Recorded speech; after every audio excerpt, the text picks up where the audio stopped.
Come and listen to my story about a man named Jed. A poor mountaineer, barely kept his family fed. And then one day he was shooting at some food, and up through the ground come a bubbling crude oil, that is, black gold, Texas tea.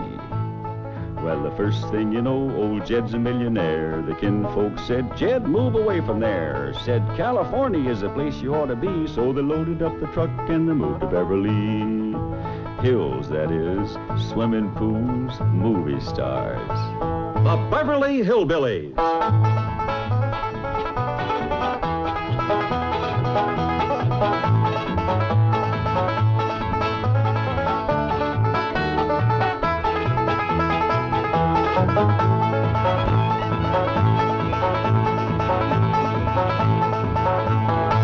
Come along and visit with the Clampett family as they take you to their mansion in the hills of Beverly. And when they do, you'll run into a friend of theirs you've met, that good old friend with filter blend, Winston cigarette. Winston tastes good like a cigarette should.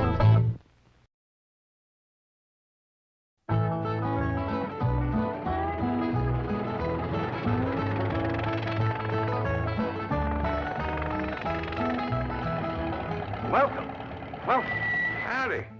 Well, now, ain't that handy? That, Paul? Way the road takes a bend in here, runs right by the front door. No, Mr. Clampett, this is your driveway. It goes with the house.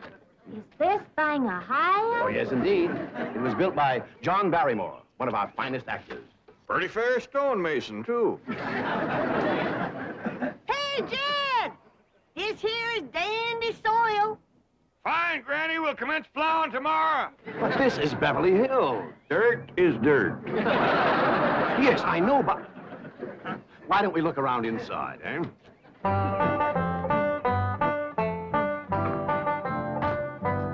Well, here we are. I hope you're going to like this place I picked out for you. It may be a trifle larger than what you're used to, but I feel a man with $25 million in my bank should live in a manner that...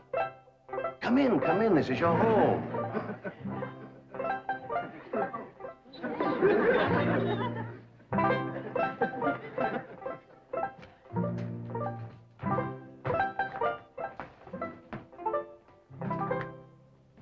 As I say, it may be a bit more than you're used to, but I'm sure you'll be comfortable. Now, my secretary will be over right away to help you with the hiring of servants or whatever problems you may have. She's a very efficient girl, Miss Hathaway. Jed? Jed?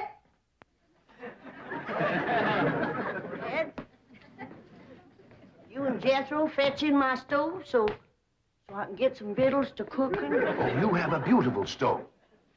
Thank you. Fetch it in, Jed. You scare up some wood, Ellie. No, I mean you have a stove already installed in the kitchen. Where's that? I'll show you. Excuse us. Ellie, you go with Granny. She'll still need you to fetch some wood. Sure, Paul.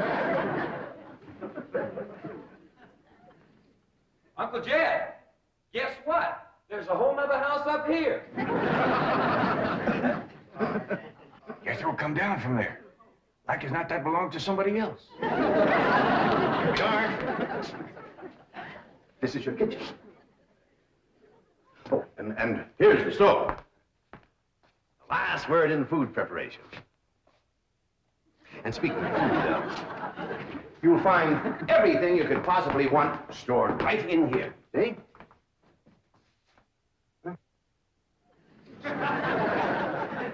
Well, I'll leave you ladies to your culinary delights. Au revoir, bon appetit. Talks gibberish. You seem to set a great deal of store in this here stove, Granny. Well, we'll see.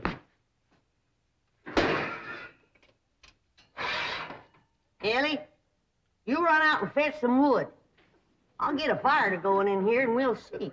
Jethro, I hope it's all right for you to be missing school. Oh, sure, Uncle Jed. They ain't straight in the 5th grade. You're in the 5th grade already? Starting this year. Yeah, it don't seem like no time at all since I went with your ma to get you started in the 1st grade. You was 6 years old. No bigger than that. We drove clean over to Oxford. So you could go to the same school your pa went to. You wouldn't know that town today, Uncle Jed. Oxford? Yes, sir. Well, that town has growed and spread out and built up and just kept getting bigger and bigger. Where today, why, I bet you there must be at least 3 or 4 dozen people living there. A place like that's all right to visit, but I wouldn't want to live there. Can I be of any assistance? No, thank you, Mr. Drysdale. We were just talking about Jethro here getting back to school. Oh, well, we have some excellent educational facilities out here, Mr. Clampett. Where do you go to school, Jethro? Oxford. Oxford. Yeah, you see, Jethro's ma, that's my cousin Pearl. She married an Oxford man, so naturally Jethro, he goes to school there, too. I'm the champion crawdad eater. At Oxford? Jethro put away 3 buckets of crawdads. 4. And he's learned to cipher and everything. Cipher some for Mr. Drysdale. 1 and 1's 2. 2 and 2's 4. 4 and 4's 8. I have to take off my shoes to get any further than that. Never mind. I'm sure we're thinking of 2 different Oxfords. You see, there's one that's very, very famous and very old. That's where Jethro goes to school. Been there since pioneer days. That's how come it got its name. It's where the oxen used to ford the river. So folks took to calling it Oxenford, and later on it got shortened to Oxford. Yes, I see. Well, I'll be running. Oh, by the way, here are your keys. My secretary should be over very soon. Well, thank you very much, Mr. Drysdale, for everything you've been doing for us. Oh, it's my pleasure, Mr. Clampett. You see, I'm not only your banker, I'm your next-door neighbor. Well, say, now ain't that nice? Well, now, why don't you bring your missus over tonight for supper, and I'll have Granny womp up a mess of grits and hog jowl. Well, you see, right now my wife is in Boston. Well, that's too bad. When'll she be back? Not too soon, fortunately. I'll see you later. Well, thank you, Mr. Drysdale. So long. Uncle Jed, you reckon one of these days I can have me a little bitty old taste of Granny's moonshine? Now, Jethro, you know the family rule about Granny's moonshine? You get your first taste on your wedding day and not before. Well, Uncle Jed, that might be an awful long time. I ain't even got me no sweetheart. How come? Why, back home, every time I get me a girl, one of them there big fellas would take her right away from me. Maybe out here in Beverly Hills. Paul, could I please have the axe? I gotta split some wood for Granny. Fetch it, Jethro. Ain't this place got a wood pile? Not that I can find. But I found a whole row of black old dead tree trunks, pretty near as high as this height. Are they kind of big for you to tackle? Well, shucks, no, Paul. They're only this big around, and all trimmed and topped and strung together with the black rope, so as no matter which one you cut, the others keep it from falling. Somebody had a right smart idea there. Just the same, I think I'd rather have Jethro do the cutting. Oh, Paul and me. Ah, cutting trees and chopping logs ain't no work for a girl. I'm just as strong as Jethro. You ain't neither. I am so. You ain't neither. I am so, too. You want to wrestle? Darn too. Now, here. That ain't no fair fight.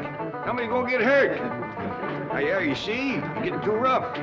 Jethro. A person can get crippled from a hole like that. Get up from there. I can't, Uncle Jed. You turn him loose and get up from there before I take a strap to the boot. Now, here, you get out there and chop down one of them tree trunks and saw Granny some nice logs. Yes, sir, Uncle Jed. Could have whooped you if you hadn't tripped me. Abby, come back here and sit down. I want to talk to you. Whooped him fair and square, and I'll do it again. You won't. That's what I want to talk to you about. Ellie Mae, you're getting too big to wrestle with boys. I'm as big as Jethro. Big that way, I mean, growed up. You're a young lady now. You gotta start minding your manners and fixing yourself up real nice and wearing dresses. Paul, folks would call me a sissy. Well, it ain't sissy for girls to act like girls. You see, Ellie, I raised you like a boy, and I was wrong to do it. I reckon every man liked to have a son, and you was my only young'un. And when your ma passed away, I just decided to turn you into a boy. By the time Granny come to help out, you was too wild to tame. By thunder, you could outrun, outclimb, outfight, and outshoot every boy in them hills. I still can, Paul. Yeah, but it ain't fitting. It ain't right for folks to go against nature. Now look at old Duke there. Reckon we could turn him into a cat? Of course not. That's right. Because nature made him into a dog. The same way nature made you into a girl. Here lately, she's getting more and more positive about it. You mean my years is growing? No, nothing like that. You're pretty. Oh, Paul. I know you don't like it when I say that, but you like it when the young fellas around here come in saying it, and they will. Only they'll probably be using words, fancy words I won't even understand. But Ellie Mae, ain't nobody can ever tell you how pretty you really are except me. You're the living picture of your ma.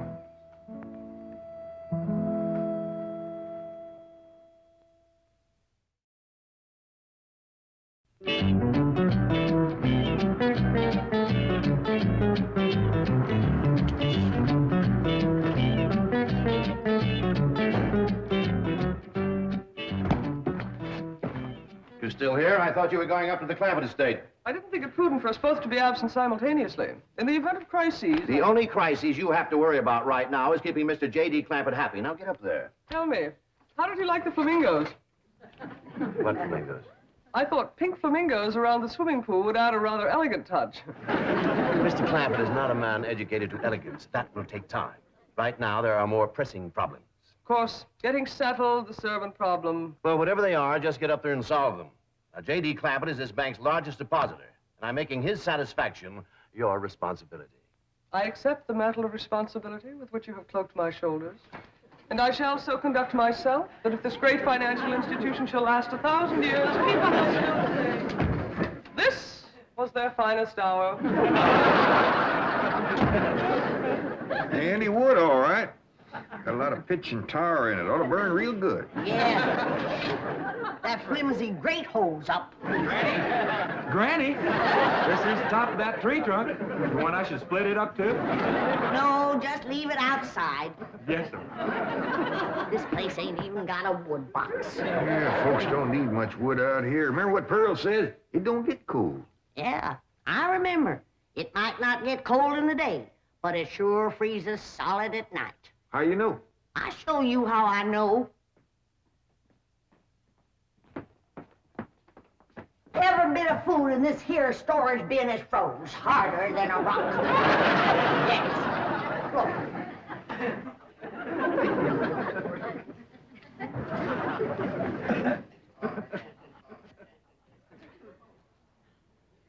Mighty thin-skinned hog.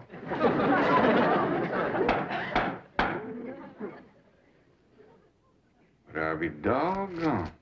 Take me 2 days to thaw out that ham before I can ever cook it.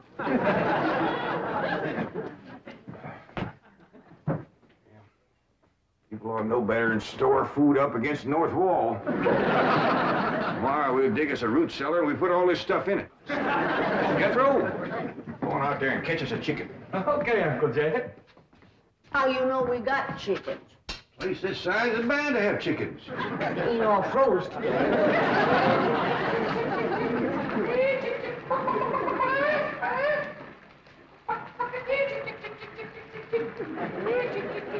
Chick, chick, chick, chick, chick, chick, chick.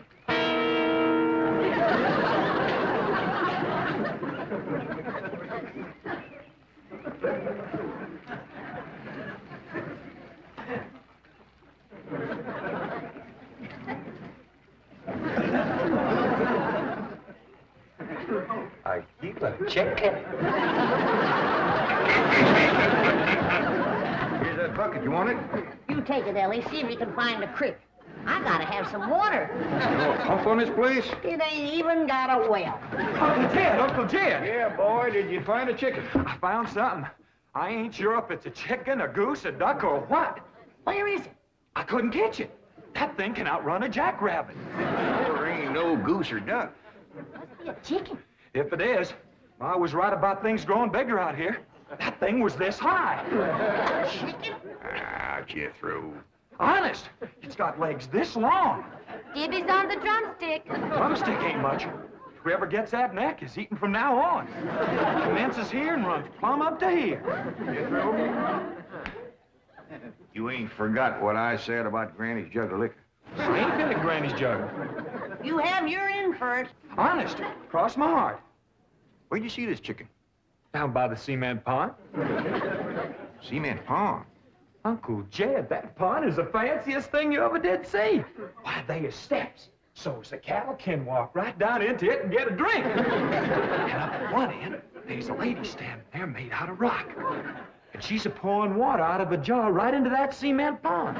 Oh. Well, that's how come that big old pink chicken to get away from me. Flew right over the top of that there rock lady, landed in that pond, and swam like an otter. Just flapping them big old pink wings and hollered. What color did you say that chicken was? It's pink. Ain't I told you that stuff would stunt your growth? Miss Granny, I didn't touch a drop. You and me is going to the woodshed. Now, Jethro, you swear to be telling the truth? So help me, Jefferson Davis. You take your hat off when you speak of the president. He ain't president no more. I'll have no Yankee talk in my kitchen. Now, Jethro, you and me is going back out there and corner that chicken. Granny, you get your fire to going. Ellie Mae, you sweep up out front and keep your eyes open for that Miss Hathaway. I'm counting on her to take you in hand and get you in the right kind of clothes. Come on. Chicken.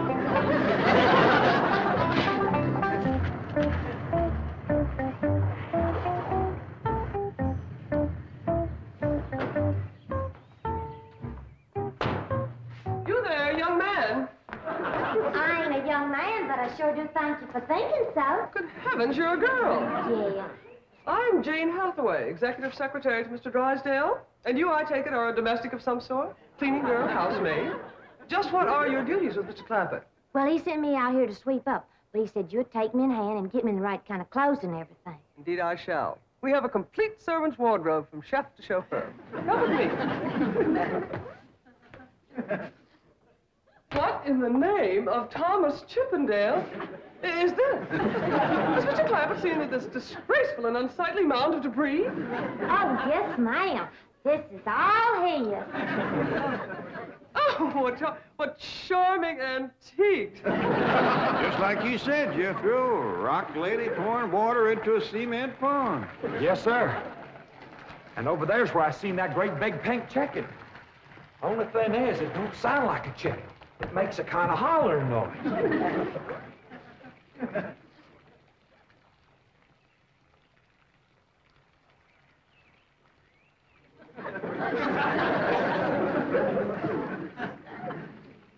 Reckon you'd make a hollering noise, too, if you was to lay egg like that. Man, oh, man. That's what I call an egg. And you won't have to worry about food now. Wait till she cooks this.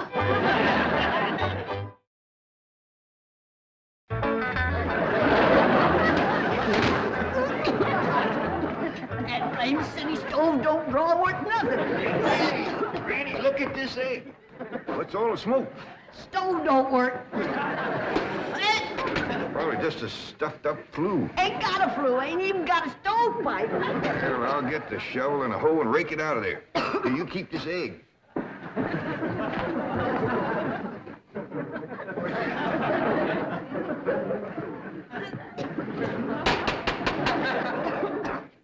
Just like everything else out here. Froze solid.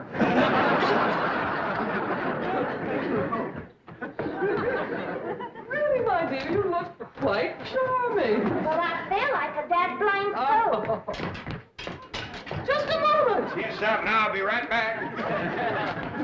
Oh, that was my Pa. I take it he's a gardener. Oh, yes, ma'am. Pa just can't wait to commence gardening. Apparently. However, as though I admire his enthusiasm, I must forbid him access through the main entrance. Now, tell me about the rest of the staff. Is there a chauffeur? A what? Someone who does the driving. Oh, yes, ma'am. That's Jethro. Of course, I don't reckon he can stay around very long. He's got to get back to Oxford and go to school. Oxford? He attends Oxford University? Well, he just calls it school. Paul went to school there, too. Oh, yes. Old school tie. Great pride, those Oxford men. Sorry I couldn't stop before. Granny was having trouble in the kitchen. Paul, do I have to wear this here stuff that Miss Hathaway... No, there can be no appeal from Mr. Clampett's orders. Thank you, ma'am. Glad to see you taking a firm hand. Ellie Mae, that's right pretty. Makes you look taller. She's got me walking on pegs. We'll run in and show Granny. And get rid of those old clothes, dear. Granny, I presume, is the cook. Yes, ma'am, but she ain't too happy about it right now. I shall deal with her directly. Now, let's see. Maid, gardener, cook, chauffeur. Oh, I understand Jethro is an Oxford man. You bet he is. I'm quite anxious to meet him. Don't blame you. Fine-looking young feller. Single, too. And he's on the lookout for a girl. I am only interested in the intellectual rapport which I would naturally have with an Oxford man. I presume you went to Eton as a boy. If I know Jethro, he went to Eton the minute he was born. Yes, of course. I suppose his father matriculated him. I kind of think maybe it was his ma. Oh, well, no matter. At any rate, he's an Eton man.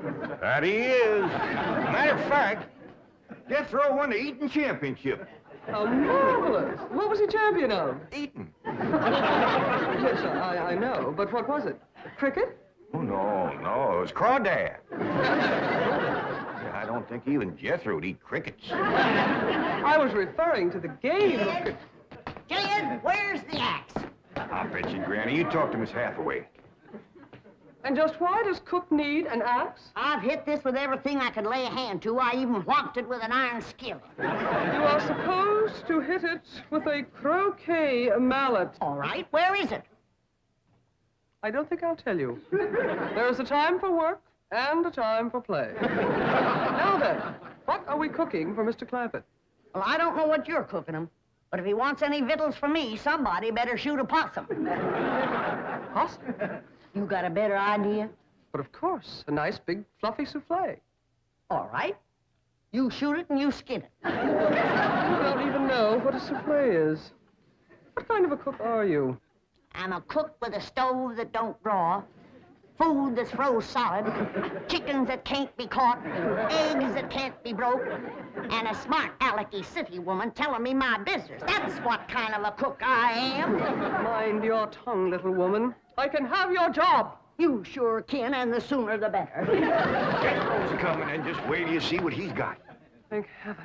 Now I can have an intelligent conversation. Look, Granny, I caught that big chicken. I hope it ain't as tough as its egg. That is a flamingo.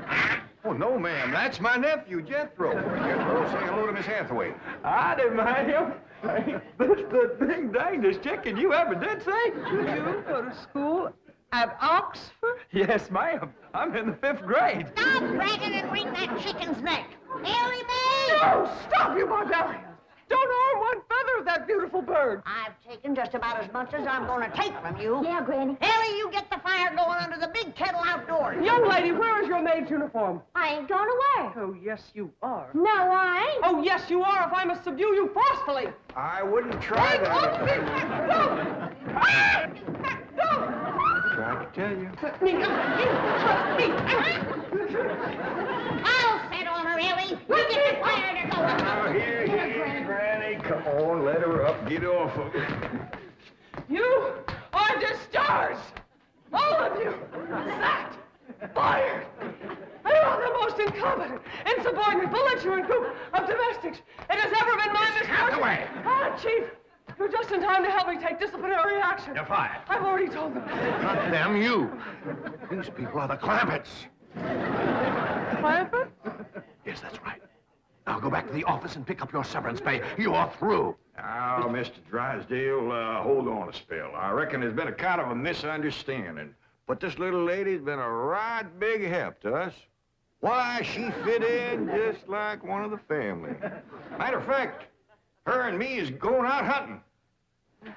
Ain't that right, Miss Hathaway? Well, yes, and... Yeah. Jethro, you can take that pink chicken back out to the cement pond. We're going out and shoot us a nice, big, fluffy souffle.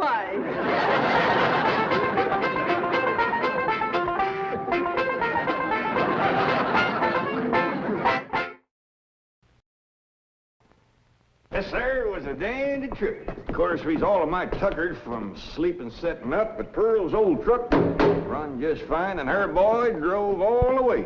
Winston? No, Jethro. Jethro Bodine. That's that big, tall, good-looking... No, fella. Mr. Clampett, I meant, would you like a Winston cigarette? I don't know as I've ever seen one of them before. Oh, try one. Mighty good smelling tobacco. What's that white stuff in there? Oh, that's the Winston filter. But it's what's up front that counts. You mean the tobacco? Oh, a cigarette is only as good as the tobacco that's in it. With Winston's filter blend up front, it's like money in the bank. You're going to like Winston's. I reckon I'll decide that for myself. Yes, sir.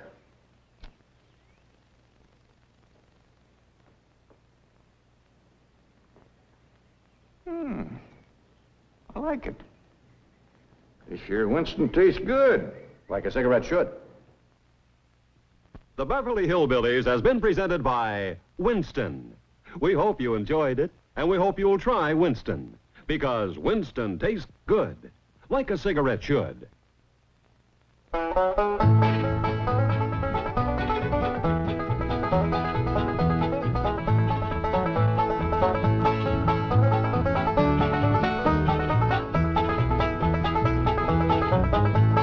Now it's time to say goodbye to Jed and all his kin. They would like to thank you folks for kindly dropping in.